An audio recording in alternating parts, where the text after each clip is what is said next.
Hello friends, welcome to C Sharp Intermediate to Advanced tutorial. Now you are watching part 2 of the subseries Delegates and Events. In this video, we will learn about the example which we are going to create in the next two coming videos. So in the last video, we talked about the role of event producer, then the role of consumer. Now let us talk about the example. So this form is the consumer part. So we have a consumer. The consumer provides two numbers, number 1 and number 2. Then they can check or uncheck these checkboxes. After that, they can make a call to do math. So this is the sequence of operation they will do. Then they will choose what operation they want to perform. After that, they click do math. So here it is a simple example, and the task can be easily achieved using the if and else condition and adding these two numbers. But here what we are going to do, here we will make use of event, and let the event producer will take care of calling the routines. So before we discuss further here, let us look at the event producer part. Here we will be creating a class called mathEx, and mathEx contains two members, and we will initialize these two members from the form itself. But in a real world, this data will be maintained by the API itself. So class API, say for example, let's say we have a swipe card reader. The swipe card reader is a DLL, let's say, and it is produced by some API vendor. ABC is the corporation. They expose a .NET API, and they expose some event. When swipe card is detected, let's say they will send employee ID and what time he is checking in or checking out, and they can raise an event, and these information like employee ID and timestamp in or out. So this kind of information can go as part of the event. And so that's how when the API producer, they will put a restriction on how the handler should be. So using the delegate, they will say the handler should be an int, and maybe this is some timestamp, a date time, and third parameter will be a boolean, and the boolean says in.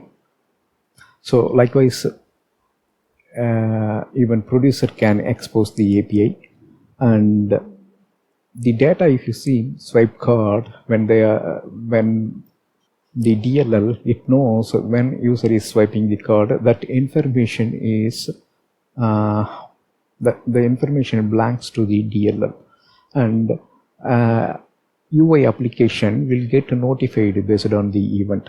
But here, since we are just talking about the example, the data is coming from the form itself, but in the actual, the data will be generated, or the data domain is the event producer. Alright, now we have two number. Let's assume that even though it's coming from the form, the math class contains these two numbers. Then method, if you see, there are two methods. One is do math app and mathEx. So this mathEx is a constructor, because this is the mathEx, right? and this is a method we are exposing it here. It's a public method. Then we are exposing an event, and the event is math action handler.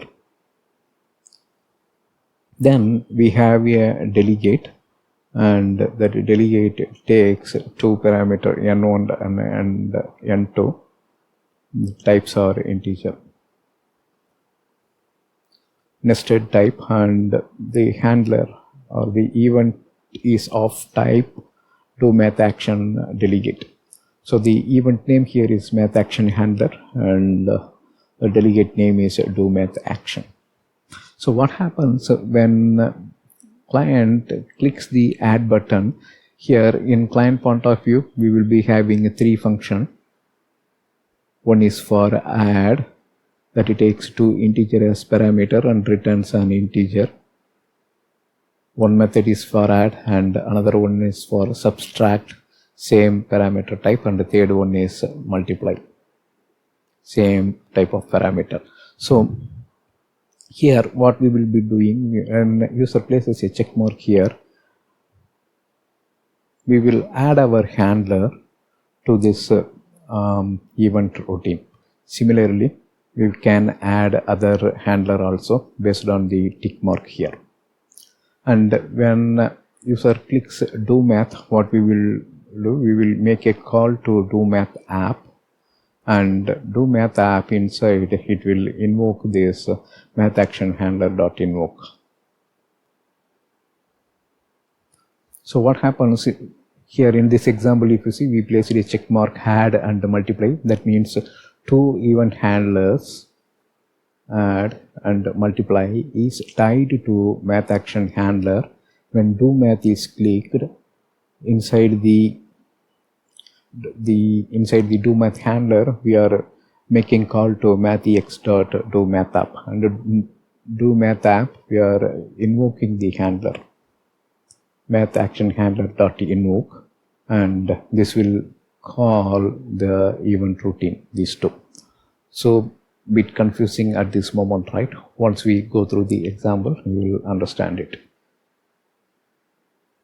But for now, here you will be studying how to attach and detach the event handler with the event math action handler. Then you will be also seeing how this class is invoking the event and thereby delivering or dispatching the numbers to the handlers.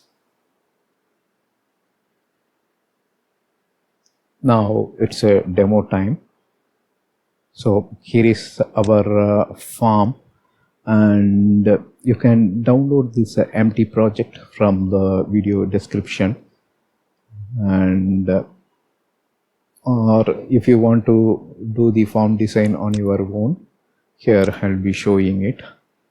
So this is the form name, and we named it as a form delegate ex. Here name is txt number 1, txt number 2. The command button is btn do math. This is the checkbox chcad, chk subtract, chk multiply. Then we have a multi-line text box. That means you have to drag and drop a normal text box, then set the multi-line property to true. Once you set the multi-line property to true, then you can resize the text box height wise to accommodate more number of lines, and we named this text box as txt result. Since the form is available for you to download, you can download it and you can open and see the design. The form is developed in Visual Studio 2005 so that all the user can download the project and they can convert it to the later version and start using it. If you have 2008, it will ask for a conversion visa, and you can say so there will be an action to convert the project from 2005 to 2008. After you convert it, and you can use the project. So the conversion is a simple. You have to respond a single click, and that will do all the conversion. After that, you can build and launch the form. You can also view the properties, all those stuff. All right. So just now you looked at the form design. Thank you for watching. In the next video, we will be creating the math class and writing the code for event producer. Thanks again. Bye.